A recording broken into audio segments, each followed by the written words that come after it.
My love affair started with a phone call. Bizarrely, it came from my friend Luis Vicente, who called me in 2018 and said, "Do you want to come to FIFA and work with me on the digital transformation of the business?"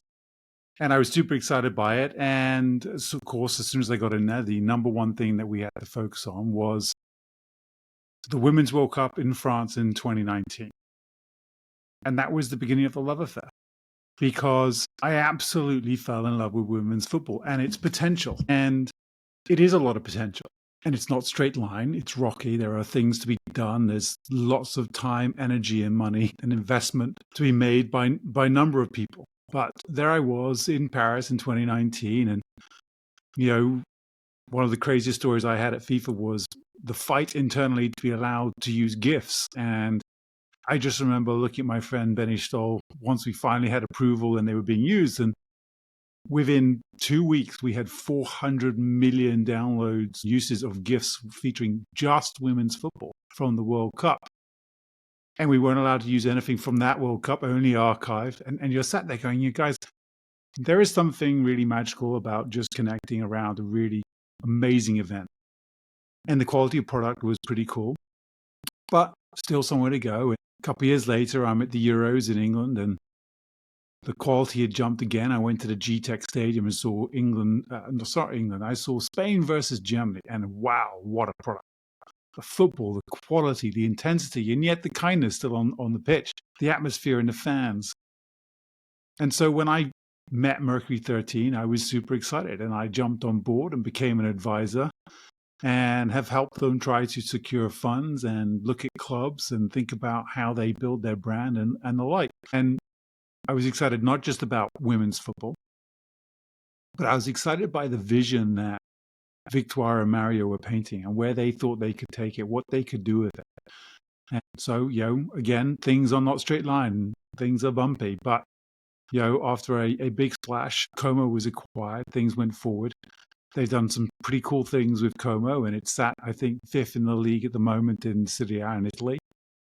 So today, to be able to talk about the fact that Avenue Sports have come on board, and I've had the pleasure of sitting with Mark Lasry long before this investment ever came along and hearing his thoughts on sports, where it's going, his commitment to it, the own money he'd put and invested.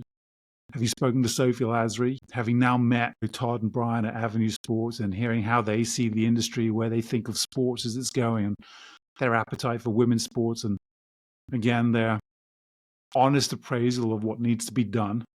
It's brilliant to see like-minded people who get both the potential and the challenge that needs to be overcome.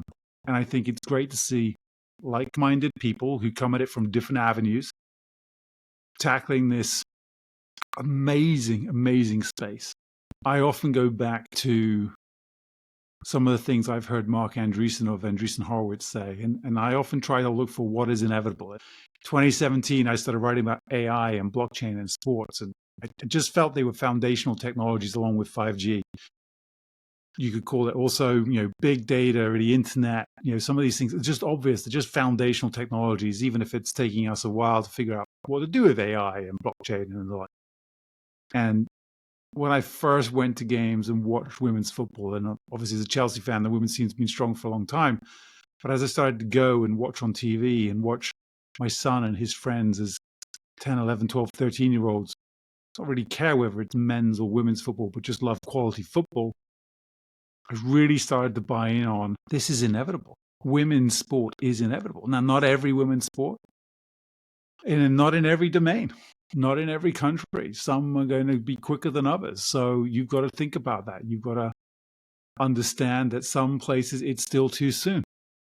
In others, the opportunity is absolutely right there. And so, I am so excited, so excited to see Victoire and Mario and their team, the wonderful Hannah and Andy and the others are all involved, and Elena over at Coma 13, land this investment by Avenue Sports, because I honestly think this is another launch pad for Mercury 13 to really take off, and that rocket ship that Victoire envisaged and talked about and stood on stage and told people about where they wanted to go. I think this is the opportunity that they've been looking for, and delighted for them and the hours and hours of work on both sides done to get it done.